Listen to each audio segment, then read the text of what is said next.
They're just back from a trip to Taiwan where they met with senior leaders on security, trade, and investment as tensions with China bubble. Let's bring in Congressman Mike Gallagher of Wisconsin, chairman of the House Select Committee on the Chinese Communist Party, and Democratic Congressman Raja Krishnamurthi of Illinois, ranking member on the committee. You guys seem like you're okay together. That's good. That's a start in today's environment. Congressman Gallagher, I'll begin with you. What'd you learn?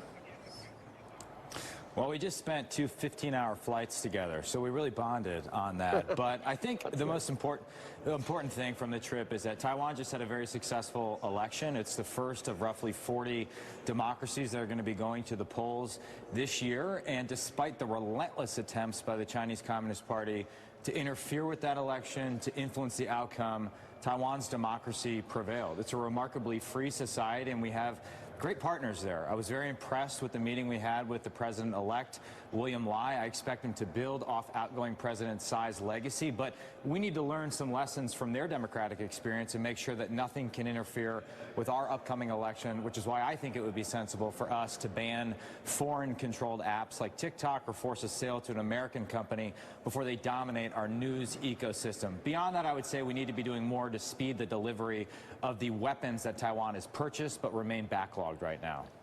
You have similar thoughts on this? You agree with everything that Congressman Gallagher just said, Congressman? Yeah, I echo his sentiments.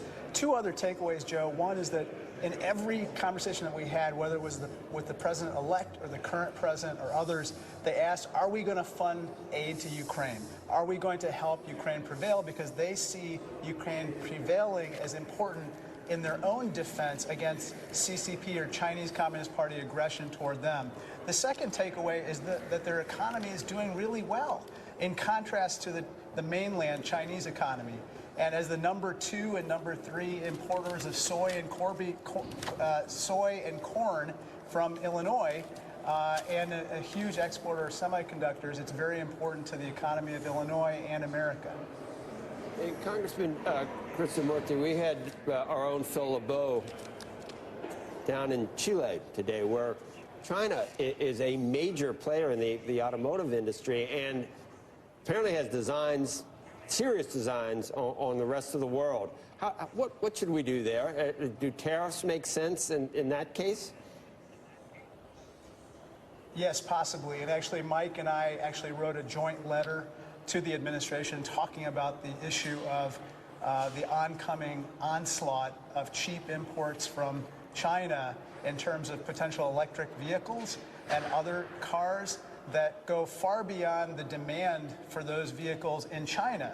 And so this is going to be kind of a repeat of their other export model that they've used in the past, which is they export cheap stuff abroad, often under the cost of producing them, dumping them on economies and driving businesses out of entire industries. And we can't let that happen in the U.S. with Chinese car imports. You agree with that too, Mike? Yeah, I think what BYD in particular is doing in Europe right now should be instructive for us in America. And if we allow heavily subsidized BYD vehicles to flood the American market, it could be the death of major auto manufacturers. I also have concerns that our auto manufacturers might be forging partnerships with Chinese battery companies, thereby making us more dependent on critical components for our electric vehicles going forward. I don't think that was the intent of the Inflation Reduction Act, so I want us to be careful in terms of what we're doing to foster our domestic industry, but certainly BYD has designs on global dominance, and Europe's experience right now should be very instructive for the policies that we explore here in America. Yep. This is a total aside, but I can't help myself, Congressman. There's a very depressing op-ed piece from Dan Henninger in the Journal today talking about the current state of politics. Did you see it already, Mike? You're smiling. I guess you probably did. But I'll just read part of it. I believe the public has come to regard Washington as a shapeless blur. People don't know what's going on there anymore. Some of Congress's most talented young members have quit in frustration, including Wisconsin Rep. Mike Gallagher. Yeah? Well, if I'm one of the most talented, that is surely a We're in sign of trouble. how far Congress has We're in fallen. trouble. It's a bit like being the best player on the Chicago Bears. Ooh, It's a hey, hold on a distinction second. I without thought a this was difference, bipartisan. but, Hold on a second. I'm a little concerned. There's no question that the dysfunction is frustrating, in particular the broken budget process and the way in which it seems to me we continue to outsource all of our power to the executive branch. That being said, on a hopeful note, what Raja and I have done together on the Select Committee on China, my work on the Armed Services Committee, it's been profoundly bipartisan.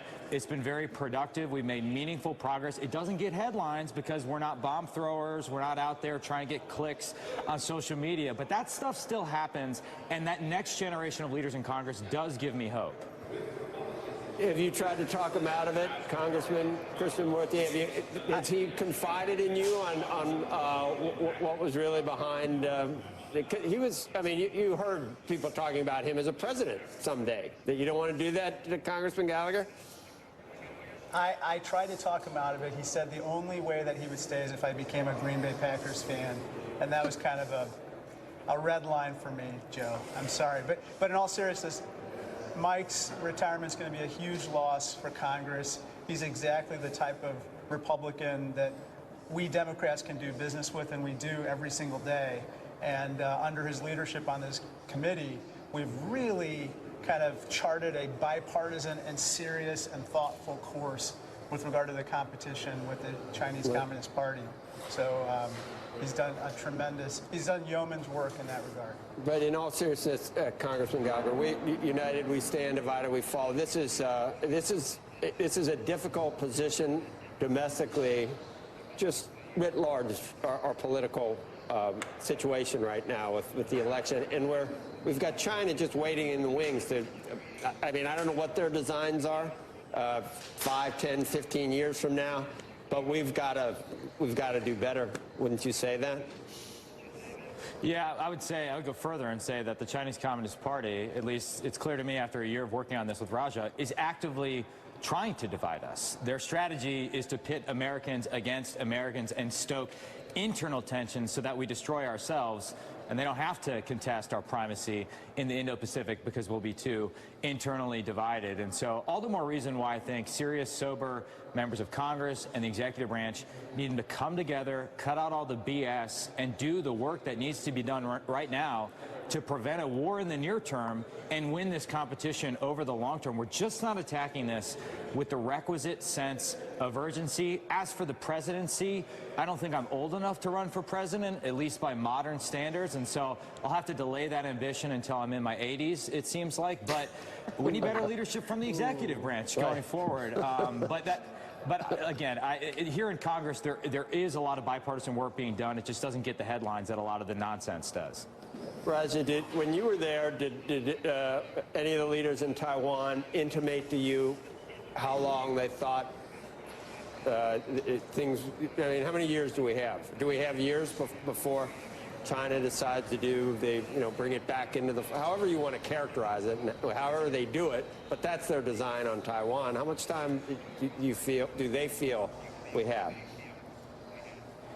I think there's a real sense of urgency there, Joe. As you know, Xi Jinping has said by 2027, he has commanded the People's Liberation Army to be prepared to successfully invade Taiwan. So by that timeline, the Taiwanese want to make sure that they have what it takes to deter any aggression, at least by that time, if not earlier. And that's why our trip really revealed that although they've made a lot of progress, we still have a long ways to go, and we in the United States need to do our part. At the end of the day, I think Republicans and Democrats, independents, if you look at the polling, they say, we want to win the competition. We got to avert war. We have to avert open hostilities and prevent aggression by the CCP. All right, gentlemen, thanks. Did you sit next? I mean, 15 hours. Were you, like, sitting there? Do Republicans fly in the front of the plane, Mike, and do the Democrats their way into? How does that work? We fly in coach, and the Democrats are in first class. That's very ironic, given the This is fake news.